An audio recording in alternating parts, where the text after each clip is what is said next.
सबसे बड़ा हिंट मैं बच्चों को यही दूंगा कि जो भी क्राइटेरिया हम बनाएंगे उसका प्लेटफॉर्म बहुत ब्रॉडर होगा और उसमें उनके स्कूल के टीचर प्रिंसिपल भी इन्वॉल्व होंगे। तो बिल्कुल, बिल्कुल। ऑनलाइन परीक्षा कराने के लिए भी हमको बच्चों को कॉपी देनी पड़ती। हम ज्यादा से ज्यादा क्वेश्चन पेपर भेज देते, स्कूलों के कंप्यूटर लैब में भेज देते, तो बच्चों को स्कूल तब भी जाना पड़ता। हमारे साथ सीबीएसई के सेक्रेटरी अनुराग सर जुड़े हैं। 12वीं की परीक्षाएं रद्द कर दी गई हैं, जिसकी वजह से छात्रों के मन में बड़े सारे सवाल हैं। उन्हीं सारे सवालों को इकट्ठा करके हमने अनुराग सर का समय मांगा ताकि उन सवालों का जवाब मांगा जा सके। सर, सबसे पहला सवाल सबसे पहले सवाल से शुरू करते हैं कि बहुत सारे बच्चों में उनके मन में ये शंका है कि जो रिजल्ट्स आएंगे उन रिजल्ट्स के बेसिस पे उनको कोई प्रॉब्लम तो नहीं होगी इंडिया की जो टॉप यूनिवर्सिटीज हैं या जो फॉरेन यूनिवर्सिटीज हैं उनमें एडमिशन लेने में। पहली चीज तो ये कि बच्चों को थोड़ा समय और वेट करना पड़ेगा। 12वीं का क्राइटेरिया अभी हमने किया है, कुछ समय लगेगा, 2 वीक्स अप्रोक्सीमेटली टाइम लगने की उम्मीद है, जिसमें हम पूरे कंट्री में अलग अलग स्टेक होल्डर से कंसल्ट करेंगे कि क्या रिजल्ट का क्राइटेरिया रखें। तो लगभग 2 हफ्ते बच्चों को वेट करना होगा। वो क्राइटेरिया हम सर्कुलेट करेंगे तो सारी जो आशंकाएं हैं वो खत्म हो जाएंगी। दूसरा, जो क्राइटेरिया हम निकालेंगे और रिजल्ट देंगे उससे कहीं कोई नुकसान बच्चों का हायर इंस्टीट्यूट में एडमिशन से नहीं होगा। पहले भी बच्चे जो हायर इंस्टीट्यूट में जाते थे, पहले भी हाईएस्ट नंबर लेते थे, अभी भी उसकी संभावना बिल्कुल बनी रहेगी। तो इंस्टीट्यूशंस में एडमिशंस का कोई ऐसा नुकसान नहीं होगा क्योंकि हम समय पर रिजल्ट निकालेंगे। ठीक है, इसी से 2 सवाल निकलते सर। पहला तो ये कि जैसे आप लोगों ने सुप्रीम कोर्ट में 4 हफ्ते का टाइम मांगा, तो जैसे पिछले साल भी परीक्षाएं रद्द हुई थी जिसके बाद रिजल्ट दिया गया था, तो जाहिर सी बात है कि एक मानक प्रक्रिया होगी, एक टेस्ट सिस्टम होगा जिसके थ्रू रिजल्ट दिया गया था। तो सर उसी को कैरी फॉरवर्ड क्यों नहीं कर रहे, एक? और दूसरा कि 10वीं का जो रिजल्ट देने का जो मेथड आप लोगों ने डिसाइड किया है, इन दोनों को प्रेसिडेंस मानते हो आप लोग? इसी फॉर्मेट पे अभी 12th का रिजल्ट नहीं दे सकते? देखिए, पिछले वर्ष और इस वर्ष में जमीन आसमान का अंतर है। ठीक है। सब्जेक्ट्स के एग्जाम हो चुके थे। पिछले वर्ष ऑलमोस्ट हर बच्चे ने 2 या 3 पेपर दे दिया था। वो 2-3 पेपर के बेस पे उसके एवरेजिंग करना हमारे लिए बहुत आसान था, क्योंकि हमें पता चल चुका था कि बच्चों के कौन से 2 बेस्ट होंगे, हम उसको ले सकें। इस बार हमने किसी भी विषय की परीक्षा नहीं ली है, मात्र प्रैक्टिकल एग्जाम्स हुए हैं। पिछले वर्ष का क्राइटेरिया इस वर्ष के क्राइटेरिया पर लागू बिल्कुल नहीं हो सकता। जो क्राइटेरिया 10वीं का है वैसा 12वीं क्यों नहीं कर देते? इसी के लिए तो मैं कह रहा हूँ कि 2 डिस्कशन होगा, स्टेक होल्डर से बात होगी, प्रिंसिपल शामिल होंगे, टीचर और बच्चे शामिल होंगे।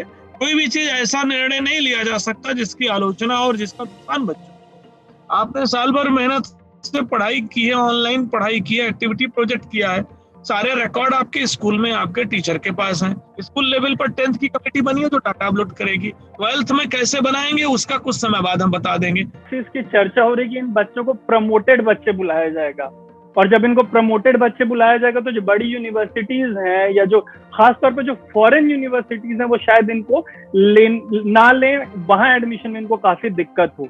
किसने कह दिया कि रिजल्ट में हम लिखेंगे प्रमोटेड? या एंटीसिपेट किसने कर लिया?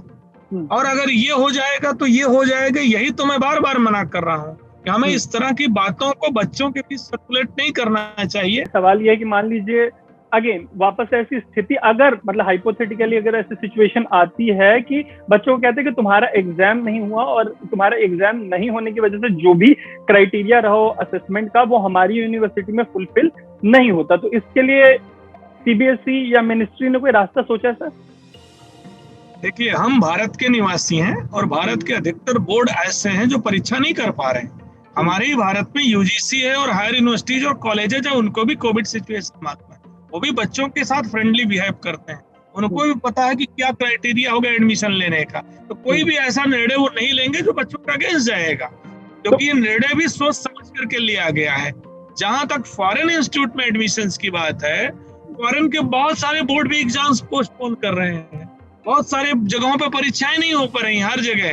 तो मेरा यही कहना है कि ऐसी सिचुएशन बिल्कुल नहीं आएगी कि कोई कंट्री, कोई बोर्ड या देश का ही कोई यूनिवर्सिटी या कॉलेज ये कहेगा ये बच्चे ऐसे हैं जो बिना परीक्षा के आगे तो हम एडमिशन नहीं लेंगे, ऐसी कोई सिचुएशन नहीं आएगी। बच्चों की शिकायत ये है कि हमारे स्कूल जब नहीं चले, हमारे कॉलेजेस जब नहीं चले, तो हम एग्जाम क्यों दें?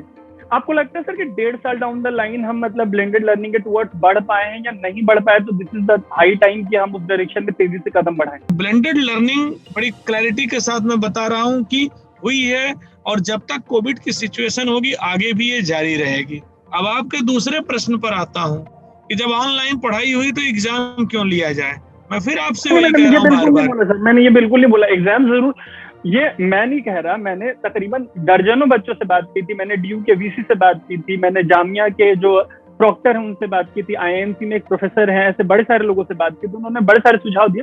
उनमें कई बच्चों का ये कहना था कि जब हमारी क्लासेस ऑनलाइन चल रही तो एग्जाम ऑफलाइन क्यों?